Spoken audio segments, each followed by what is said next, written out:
สำหรับส่วนนี้เนาะสำหรับส่วนนี้เขามาต่อจากวิดีโอเมื่อกี้นี้ส่วนนี้จะเป็นกระแสไฟฟ้าสลับกับส่วนที่ผูกพันเกี่ยวกับเลนสำหรับกระแสไฟฟ้าสลับสำหรับกระแสไฟฟ้าสลับแม่นกระแสอะไรแม่นกระแสที่ไหลไปแล้วก็ไหลกลับ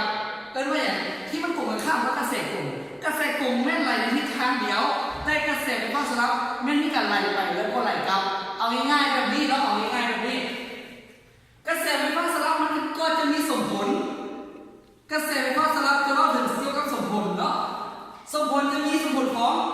ผลลดกระแสไฟฟ้าและก็สมผลของความเข้มกระแสไฟฟ้า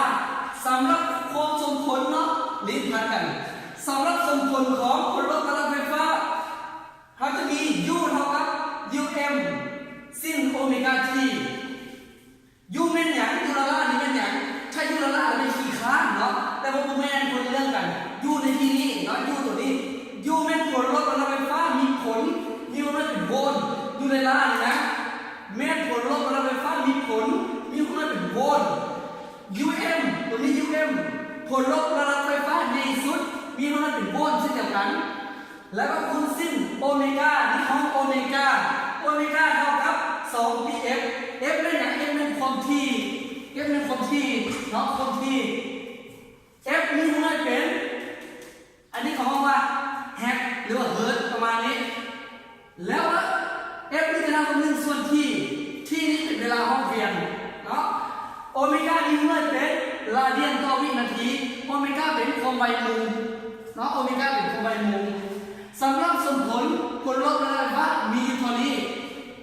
ส่วนใหญ่จะไปส่งเทียบเอาแล้วถ้าว่าจากสอนเขาจะส่งเทียบเอาได้สมผลมาแล้วส่งเทียบเอาต้องหา UM แล้วก็ U เอาง่ายๆก็นี่ก็สมผลแล้ววันนี้ยังมีตัวที่1วันนี้ตัวที่2ยังมีตัวที่2เนาะ UM จะเท่ากับ U 5 2 2 UM จะเท่ากับ U 5 2 2สมมุติเขาให้ UM มา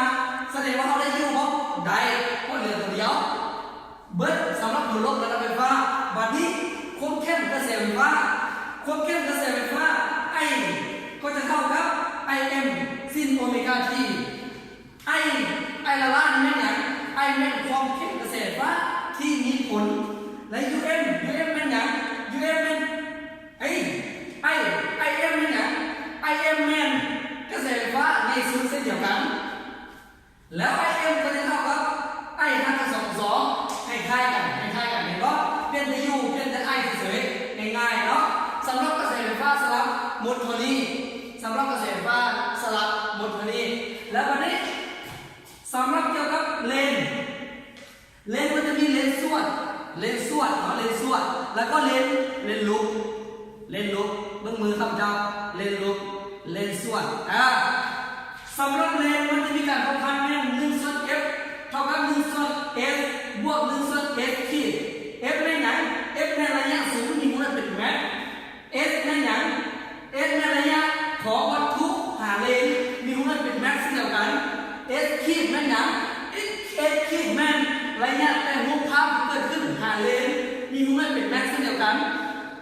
จุดสำคัญถ้าตัวนี้เป็นสติแมตรตัวนี้ต้องเป็นสติแมตรเช่นเดียวกันตัวนี้เป็นสติแมตรเช่นเดียวกันเปลี่ยนให้มันคือกันโอเคทานมาตัวนี้แล้วอีกตัวนึงคือการผูกพันระหว่างลมสูงของหูลมสูงของวัตถุกับระยะแต่หูหาเลนหาระยะแต่วัตถุหาเลน A ขีด B ขีดไม่หยัง A ขีด B ขีดแมนลมสูงของหูที่เกิดขึ้นจากเลนมีหูนั้นเป็นแมนเช่นเดียวกัน AB เป็นลมสูงของวัตถุมีหูนั้นเป็นแมนเช่นเดียวกัน S ขีด S บอกแล้วทีนี้สำหรับคำจะสรุปมีเท่านี้เนาะสำหรับม.4เอาย่อๆให้ฟังเนาะแล้ว